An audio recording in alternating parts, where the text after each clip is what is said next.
Thank you for tuning into Inflection's Crowdsource Recap. This session was all about practical strategies for responding to immigration enforcement. Keep watching for key insights presented by Jocelyn Begay, an Inflection coach, Carlos Hernandez, Director of Community Schools, Family and Community Engagement at Anaheim Union High School District, and Todd Miller, Superintendent of South Lane School District, and team member Michelle Liebart. For today's conversation, we are fortunate to have a panel of folks to offer a variety of experiences and perspectives on this topic. So Carlos Hernandez is the Director of Community Schools, Family and Community Engagement in Anaheim Union High School District. That's a district that has secondary schools, serves about 30,000 kids in 15 different schools. And we also have Todd Miller, the Superintendent of South Lane School District in Oregon, a K-12 district with 3,000 students and 9 schools. So between those two districts, they have really a wide range of needs, experiences when it comes to supporting students and their communities and their staff. We also have with us Jocelyn Begay, one of our executive coaches, who is just really brilliant at helping schools and school leaders adapt successful approaches to their kind of unique context. So she's going to help us stay creative and think about how to take the strategies that Carlos and Todd share and really adjust those as your community might need. But before we get started, I would love if you could each, Carlos, Todd, and Jocelyn, just share a little bit about yourself and what brought you to be here in this space with us today. Carlos, would you mind starting? Not at all. Good. Thank you. Good afternoon, or good whatever time it is for you. Good to see you all. Thank you. This is my home. The city of Anaheim is where I grew up, and the schools that I serve are the schools that I was playing at, learning at, and being a part of. My family grew up here in the community.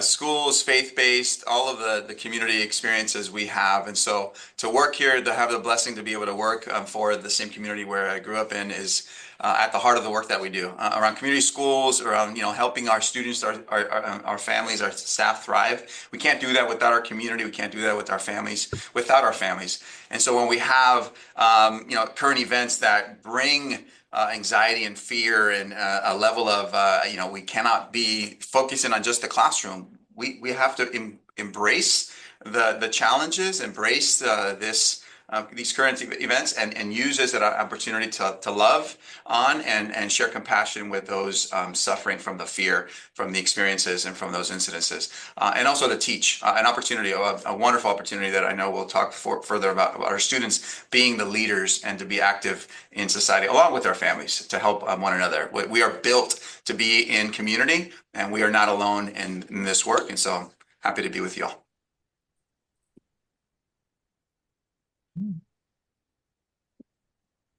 All right, I'm Jocelyn Begay. I am one of the executive coaches with Inflection. What brings me to this is, this is an opportunity to share, but also be in support of each other. I think that, to Carlos's point, we are in a part of a season, one would hope, that really requires us to nurture and care for each other, as well as create access and opportunity wherever possible. And so, being a kiddo whose first language is Spanish and who saw a lot of discrimination against her parents, my mom, I think it's important for us to stay connected and informed and support each other. And I'm Todd Miller, South Lane School District Superintendent. And this is actually my first year at South Lane, 13th year as a superintendent. As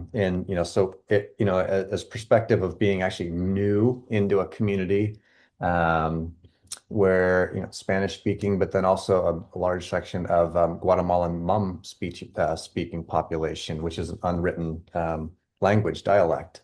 And so,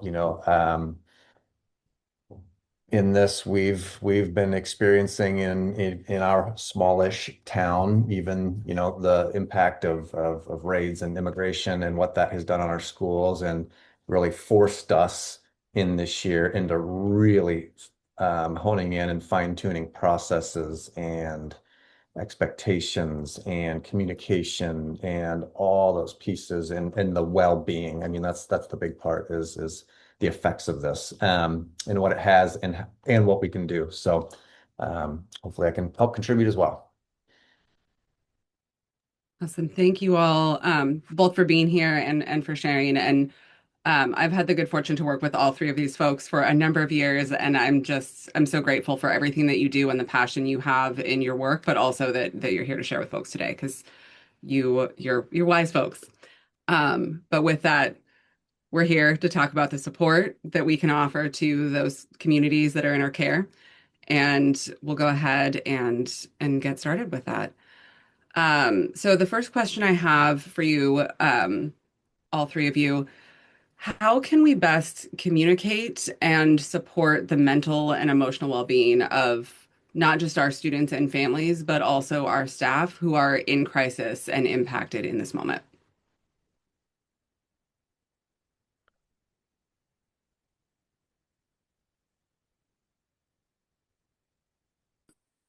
Maybe I could just start by just simply accepting those emotions as truth and just breathing through that. I think the what we're moving too quickly to perhaps at times is okay, what protocol? What do we have in place? How do we make sure? But just this is reality, and so we accept that as the truth. Our students feel this way. I hear you. Our staff feel this way. I hear you. Our families are feeling this way. I hear you. Make space for that. To just be, because part of that is just healing, just to be with them in that red or ugliness or the fog or whatever that gray is. I'm worried. I'm scared. This just happened. And so just be before we can move and just deeply listen to be able to share that love and compassion that we have for one another. It's about the humanizing of the feelings of dehumanizing these events. And so I think that first and foremost, we just have to communicate that we are here and we are ready to support before we even say, here's what we're doing. I'll start with that and see what my teammates want to share. Yeah, I would just echo that too of there becomes a feeling of all the things we want to do. And sometimes this feeling of hopelessness in some areas of things we can't do. And in a job where a lot of times it feels like our job is to react, right? Our job is to this happens, step one, two, three, four, but it is to slow down. I remember when we had an incident earlier this year where in one of our buildings, we almost had half of our kids gone because there was local raids happening like at 5 a.m. that morning. And, my mind is going to our students and our families and how to, and it took me a moment to realize whew, my staff are suffering right now too. Like, don't get tunnel vision on parts of it, but really keeping of the whole, and supporting even staff through these difficult times.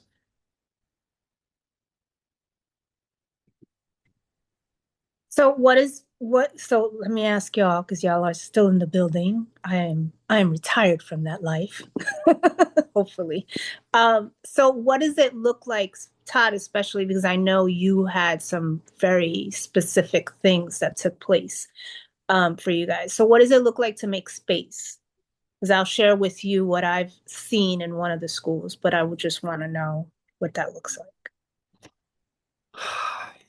Yeah. I mean, you have to have the culture, the system, and give people the authority to have that space. I mean, prime example, day of, we've got kids who the kids who show up are distraught. Mhm. Look around the classroom and they're like, where are all of our peers? And we've got kids at the elementaries crying.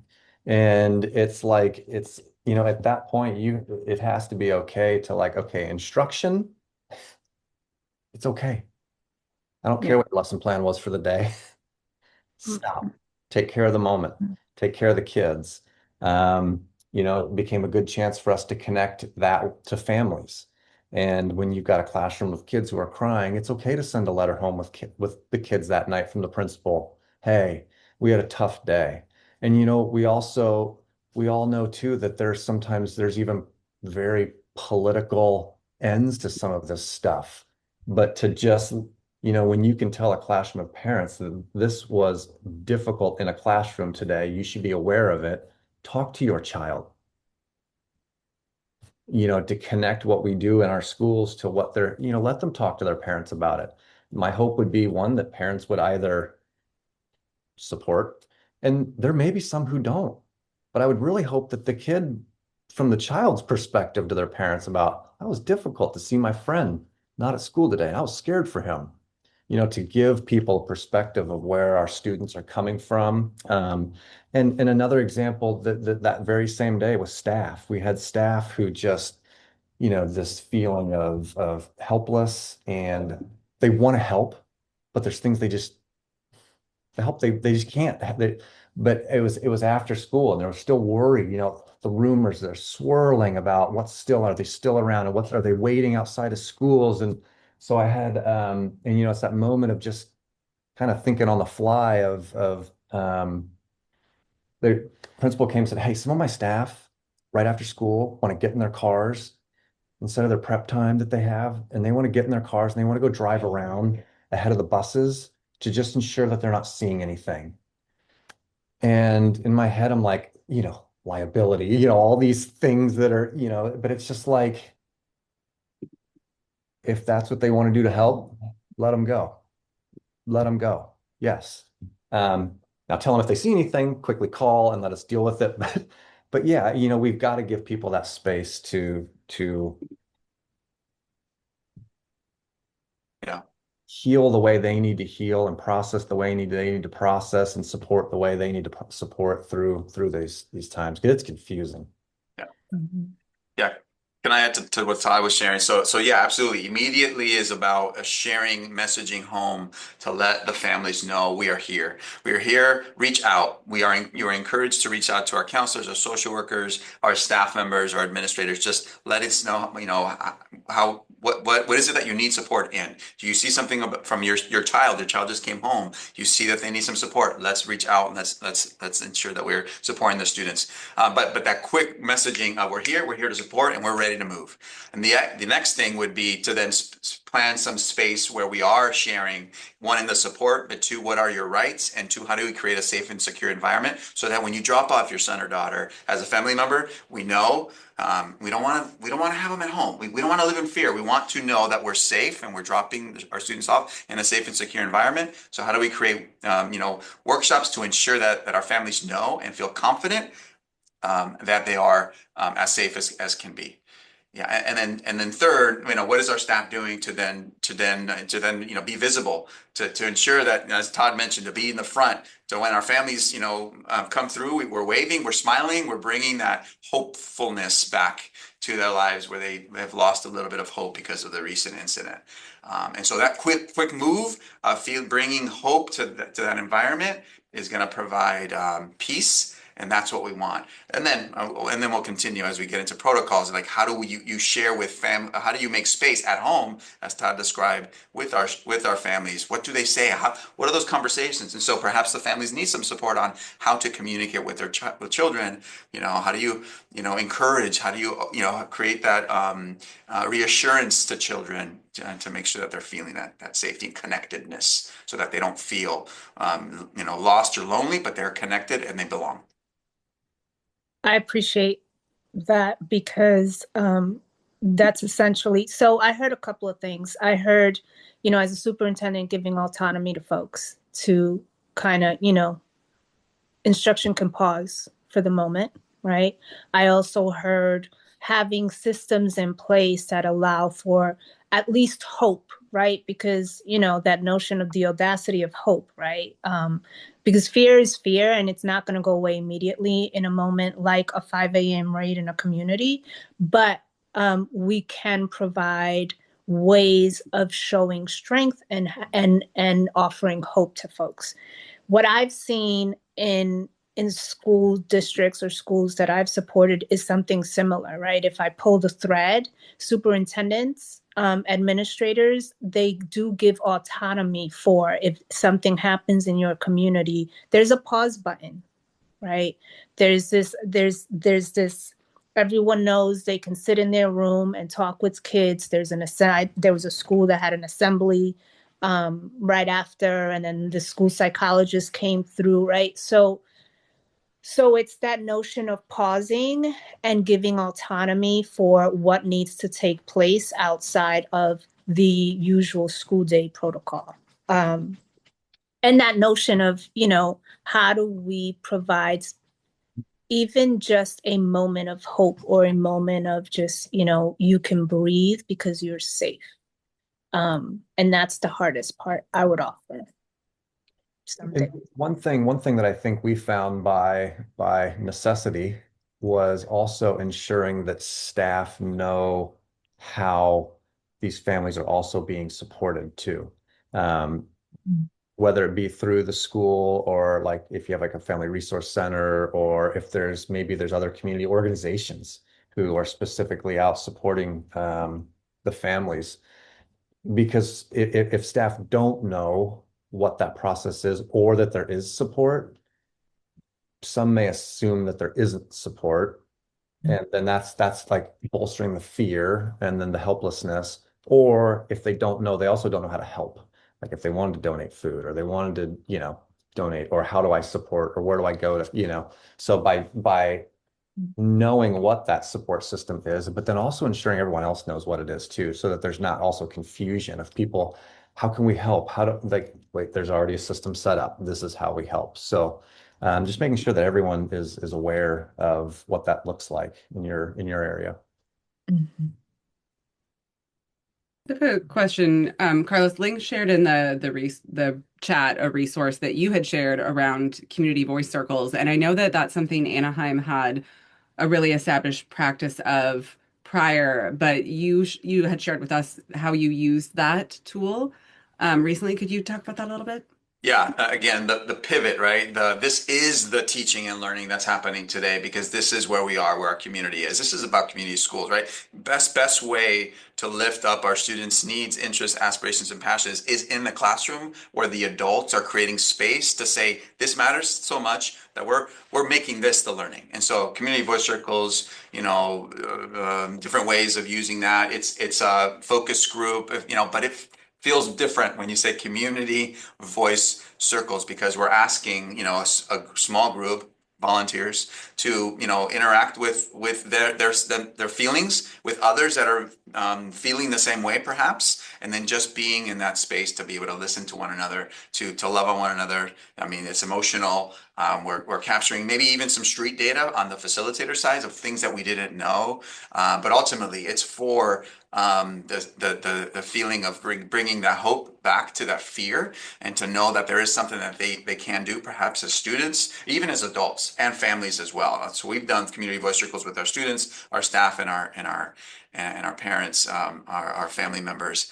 Again, we learn, there are different ways to do it, but we learn so much from these circles. One, secondary goal, but the primary goal is to make them feel that we are one community, and we are here with you in this challenge, in these emotions. Thank you for sharing that. So we're going to pivot to our second question. And before the second question, I just want to offer on the record a caveat. Nothing we say here is legal advice, but we are going to dive into the question of what are the legal and ethical responsibilities that school leaders have when facing immigration enforcement. I know a lot of school leaders you weren't trained for this. This isn't something that you have a background or expertise in, but this is the role that you're filling, and it's an important one. So I'll turn that over to you, Carlos and Todd and Jocelyn. What are the legal and ethical responsibilities? We start with this when we create the safe and secure webinars or know your rights webinars. The families want to know, okay, great, yeah, give me the resources, but wait, are my kids safe? How do I know that schools are going to provide this? And we remind them, this is our job. Our commitment is to create a safe environment. You can look at board policy. You can reference the board policy. School district leaders. You can say it says right here that our board is committed to a safe environment. Our primary focus is to ensure safety, and then our students have a right to an education. That means there should be no influences to keep them away from the learning And so we're going to create that safe environment so that they feel safe, so that they can be prepared to thrive in and out of the classroom when the learning environment. So they have a right to it. No one can take that away. And we're forcefully saying so that our families feel the confidence that this is, everyone knows it, and our staff knows it, our teachers, our administrators, right? Privacy, we don't share any student data with anyone else. And specifically, we call out in the immigration officers. Now, we do say, and we say on the front of each school, when they open the door, before they open the door, there's a big stop sign that says, if you're looking to talk to a student, we will not get engaged in you or with you unless you have a warrant signed by a judge. And this is directly, it says immigration officers stop. And so they know, our families know, that we will not give any information out unless I have a signed warrant signed by a judge. And then, of course, what do we do if, in fact, enforcement or immigration officers come onto our campus? Again, thank God nothing like that has happened yet, but very close, which maybe we can talk about. And so staff are trained how to respond when ICE agent says, I'm here to, we're going to say, I need to see signed warrant. I need to see signed warrant. They call district staff and we tell them, you now go into a lockdown, because we are securing the classrooms and no one is going to be allowed to, come onto campus or talk to anyone. And we go level 1 or level 2, depending on where the situation is, to ensure that our students are safe. And again, we share this with our families. The level 1s, 2, and 3s, those posters are all in different languages. Our families know when we hear level 1 and when they hear level 2, when they get a message about level 2, they know what that means, that our students are in the classrooms, people can't get in, people can't get out.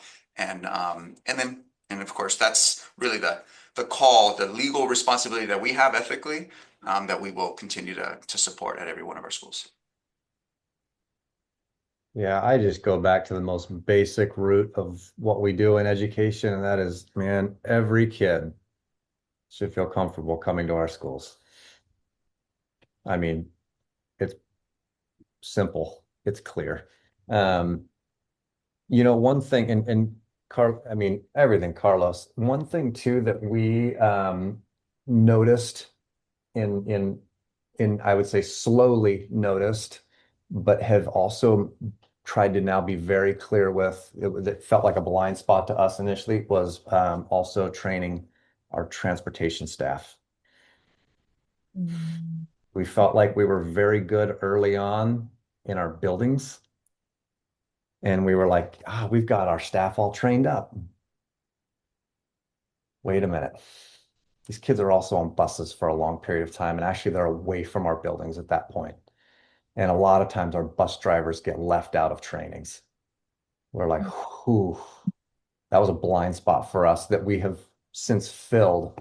But just as a note to self and other places too, is don't forget where the kids might be, these other locations, other staff who might get left out of some of this training.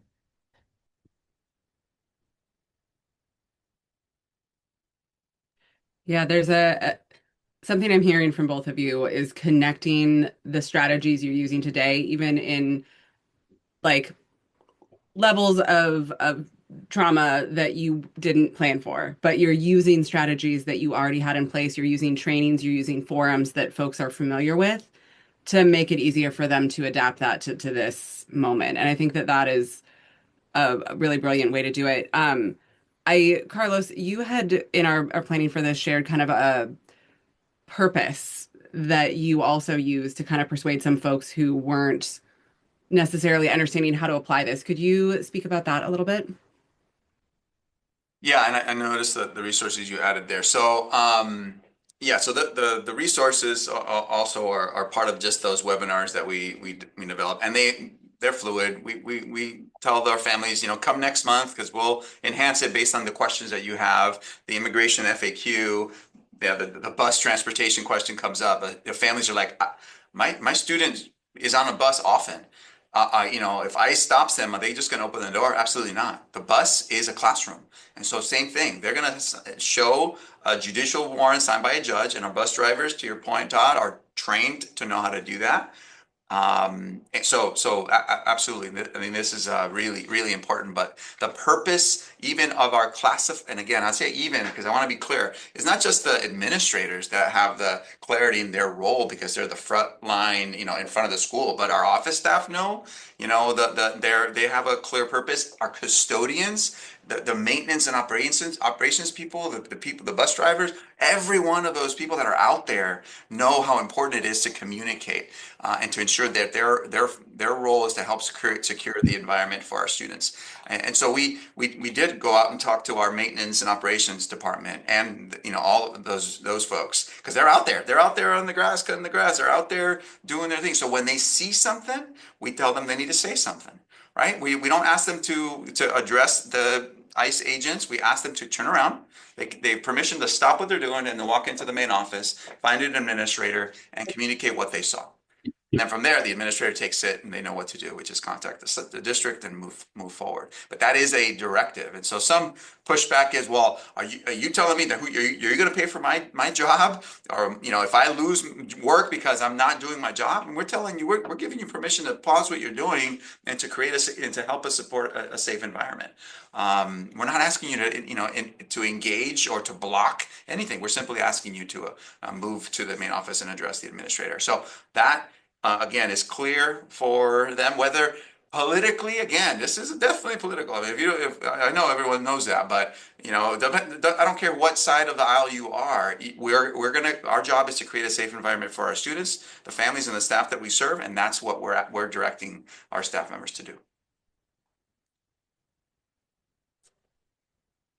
Thank you, Carlos. And there's a piece of that too. You've spoken all along around not just continuing business as usual. You're taking that pause to say that, to know that, acknowledge that would do more harm.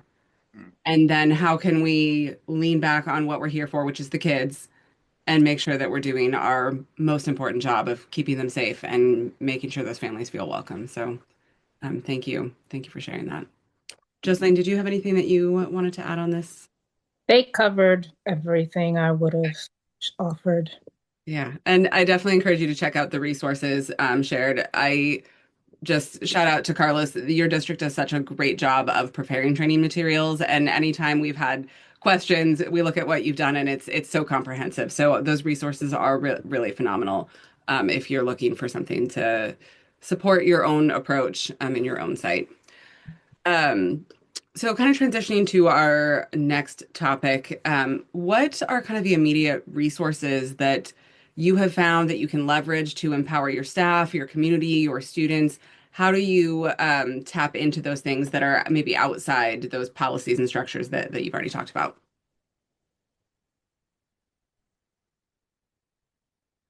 How do you want to go? You want to go first? Share what you got. Oh man. Yeah, it's interesting because there are a lot of resources out there. There are. I mean, you just got to ask around. But there's also just local context too, which I think also local context and also local resource. You know, you just got to know what's around. And if you don't know what's around, know who does know what's around. As the new guy who was here, and this kind of starting to happening, the raid for us happening pretty early in the school year, I did not know all the resources and but there were people who did. And so to be able to rely on those, which,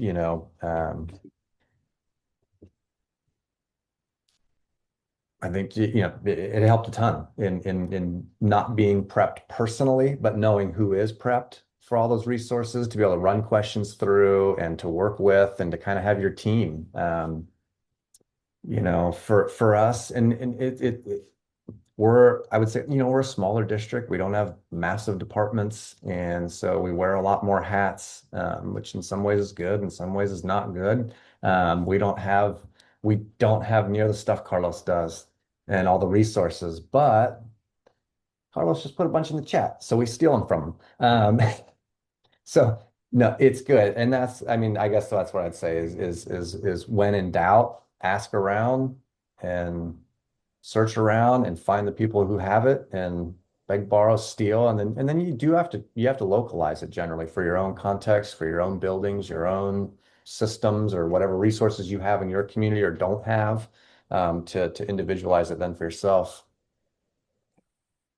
Yeah. Yeah, so recently for us, we've had student walkouts in the hundreds, not in the thousands, in the hundreds. And so again, our students are they're looking to see what they can do because they feel empowered, or they feel maybe that they are not doing enough. And so maybe they feel that the classroom isn't the right space where they're going to have their voices be heard. Whatever that, reason is, they're out there. And so, one, family engagement matters because we want our students, our staff, and our families to know if we're getting word of it, we're going to send messaging home. Hey, we recognize, families that, recent social medias have encouraged students to participate in walkouts in response to immigration concerns. We want to let them know this is not a school sanctioned event. We want them in the the safest place in the environments, and that is at schools. Now, we want to also help empower them and have their voices be heard. How can we do that? But so messaging home as soon as we hear that there's potential, for walkouts is really, really important. And then learning from the walkouts, who's supervising, how do community members know? I mean, unfortunately, there's been some community members that respond to these students in a negative way, right? And that isn't, and so the students feel hurt. They feel hurt, like, gosh, I just got called names for standing up for what I believe is right. So what we can do in the schools is that our school staff can say, we need you on campus. You're safest here. We want to support you here, and then create spaces. What spaces then do we create in the classroom to ensure that those voices are lifted up? And so we have resources that we've provided our teachers, and we're constantly hearing from our teachers, what do I need? What do you need? What do you need to create? So sending information out. Teachers, we serve and we recognize the power and the importance of your role to create meaningful opportunities for students in the classroom where they're most safe. What can we do in the classroom, to connect it to civic engagement, to connect it to 21st century skills, to have our students' voice be heard in a way that is learning, that's appropriate, and obviously that's safe. So we talk about discussions around facilitating meaningful conversations, perhaps around something that's unifying, not political, but unifying in nature. And so that's where teachers are like, I can't talk about that. That's political. No, we're asking you to bring community together. How can we get through this as a community? Regardless of what side of the aisle the parents are or the teachers are, how can we come together? How do you create research-based sources that are historical in context, and how do we learn from the history to be able to bring it back to what we're currently experiencing here? So opportunities for our students to feel that they're being heard, because that's healing in and of itself. And our families are doing. So that's what we're doing, and we're pivoting to and adjusting to that now. Yeah, and it's really important that we keep student-centered language when doing all this, because as Carlos mentioned, it can be highly political, and then we've had the student walkouts too in the past few weeks, and there have then been counter protests that form because of that. And just as Carlos mentioned, same thing. As soon as we hear about it, we send info out to the parents. It just says, hey, this is what we're hearing could happen. And tell the parents, talk to your child about this. And if they're going to do it, they're going to do it. We're going to help it be orderly. We're going to help it be safe. We do tell them it's not school sponsored. And at first, when like for us, the very first one that came out, there was a lot of backlash of like Facebook. I was getting phone calls of like, are you guys doing this? And I'm like, well, did you read the stuff we sent home? And they're like, well, how are you supporting this? I'm like, well, let me just tell you how we do any protest. Here is how we handle any protest. It's not about this topic. It's not pro. It's not against. This is how we handle all of them. And our students have First Amendment rights. And yes, we do want them in class. That's where we want them to be. But they have their rights, and we're going to help it be orderly, regardless of what this is. And by the end of it, I don't think I had anybody, well, probably some didn't like it, whatever still, but everyone left phone calls just like, okay, fine, we get it. But it is supporting the kids, and even staff working with kids on not necessarily protest skills by any means, but also when kids are saying things to say like, now hold up, now think about when you're doing that type of behavior. Or if you were to do something like that, think about how that might come across, or think about, to in those last few moments when I was over at the high school before they were walking out, um, help them. And the t difficult part is too with this, and even talking to some adults, is these are also kids. They do have their right, and it's a very adult right to go protest, and but they're young. And I know when I was young, I didn't sometimes make the best choices. And not to say that they're right or wrong in that, but just to also help guide them a little bit and to give them some parameters of safety and help them with these things, because it's emotionally charged. Um, and so the more we can just stay student centered and keep that language as though that we're a community and these are our kids. And, whether you agree with what they're doing or not, as long as they're, within the boundary of rules and laws, exercising their rights, let them be citizens and do their piece. And I think we just you have to lean into some difficult conversations, especially with sometimes with your own staff, but also with just community members or maybe even board members. Because our board, yes, they're in education, but they're not in education. And so they may just honestly have confusion. Like, well, wait, what are our policies on this? How do we and making sure that they're armed and aware too, so that because as board members, they're going to have community members stop them, and you don't want them saying something that's not accurate or that's not representative. So it's just ensuring that information's out there. And it's okay to lean into the difficult conversations too, because sometimes you find in the end that maybe they don't agree with you completely, but they're at least like feel like they're heard and that there's enough respect there to be like, fine, I'll let it go then. Thanks, Todd. And I will highlight we are going to do a follow-up conversation next week that is very focused on students and student safety. And I know we've had some folks that brought up kids protesting, but being in traffic in ways. So there's a lot of ways that kids might be unsafe where, we can, as adults, to your point, Todd, they have kid brains. Like, we can help them remember that cars are still cars when you're out there. Like, you gotta be careful with your bodies. So we will get into that next week. And I don't know, like if you could drop the link to that, that would be great in the chat so folks have it. I do want to ask a question about another resource. And I don't remember, Carlos or Todd, which of you shared this in our earlier conversations, but some conversations around like food related resources for your communities. I know that came up as like folks having access to food banks and a way that you were able to support in that. Could you, whoever that was, speak about that? Carlos may have too. I know we did. And that's again where making sure that everyone knows what resources are out there and processes there so that they know that there is help, and how to steer families in the right direction. So if a family, and just as an example of, for some of our families here who honestly are very afraid, and at this point we're like, I can't even leave the house.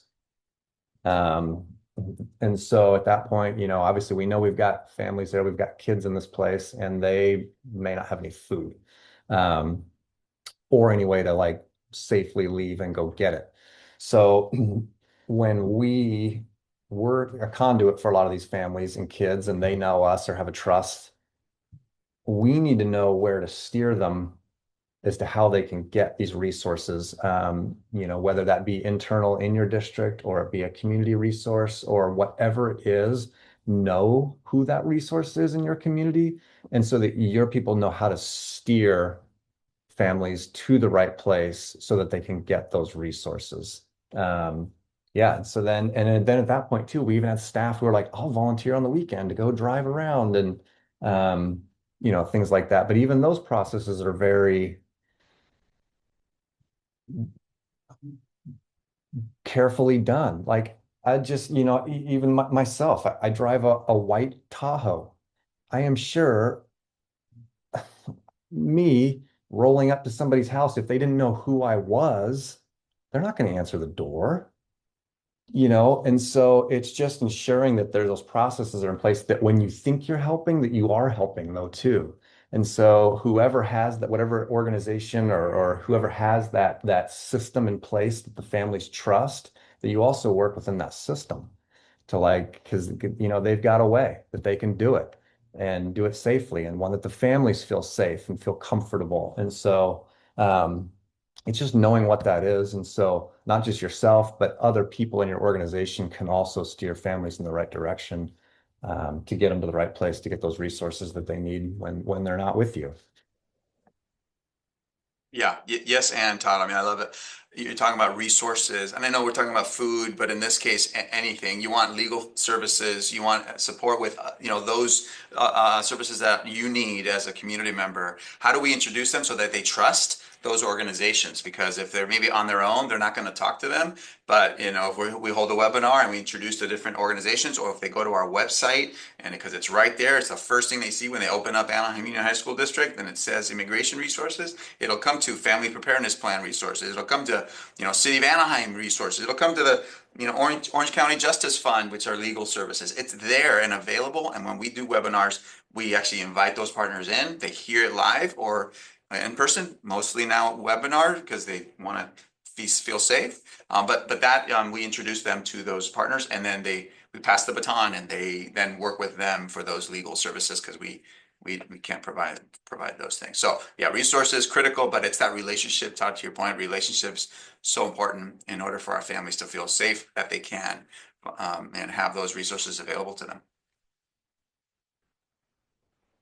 And what I'm really hearing from you both is just you've invested so much in building a culture of trust with your families and your communities. And in this moment, preserving that so that you can provide those resources is really crucial. That is necessary to protect at all costs, because if you don't have that, you have no way to connect with these kiddos and these families. So thank you for doing that. At this point, those are kind of the questions that we had set up to explore. I do want to offer for Carlos, Todd, and Jocelyn, if you have kind of any final words of wisdom for the group, and then we'll transition into a whole group Q&A. So the things that have risen for folks, they can actually come in and ask you. But any final words of wisdom before we move into that Q&A?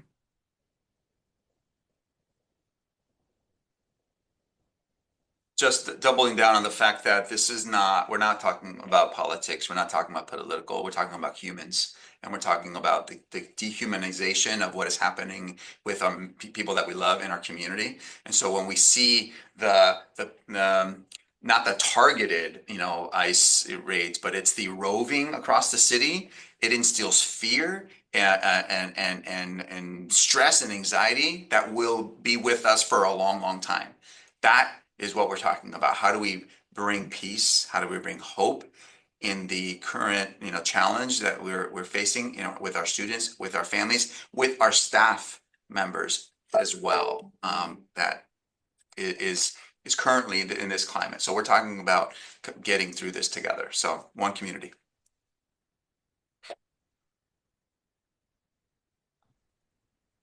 I mean, what I'll offer is we get to quote unquote hide behind that idea that all students have a right to be educated, right? And that we create a safe, non-discriminatory environment, right? And so to leverage that in a way to ensure that our families and our students are being supported in however they need to be supported through resources, whatever it might be, needing some space for a moment to breathe.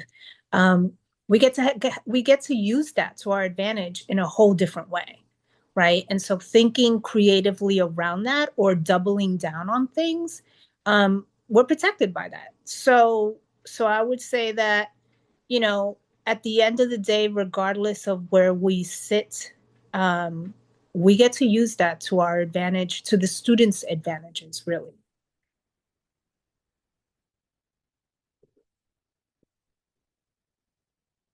Yeah. I mean, man, I'm not trying to think what we want to add because it's just the basics. I mean, we just keep it at the basics.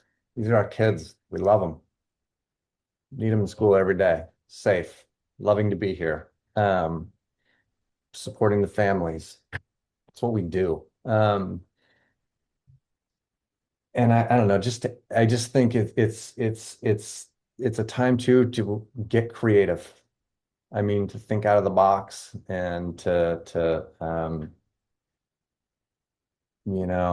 know we've got all of our laws, our policies, our scripts, all the things we gotta do, and those are important, but it's also a time too where it's okay to think out of the box. And I guess just an example was kind of came up for us was some of these families who didn't feel comfortable coming back for a while because of the situation.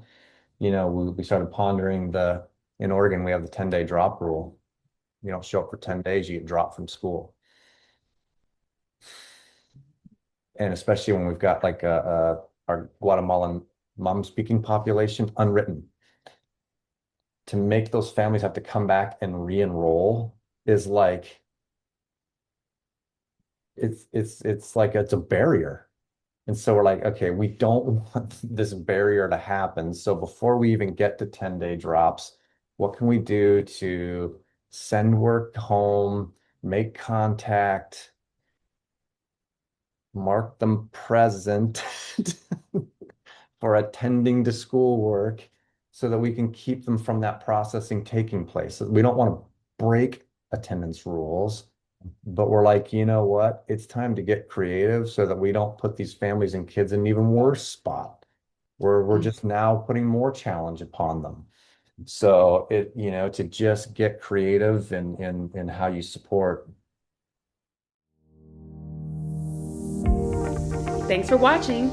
For more resources on this topic, visit portico.inflection.org and be sure to keep an eye out for our next crowdsource.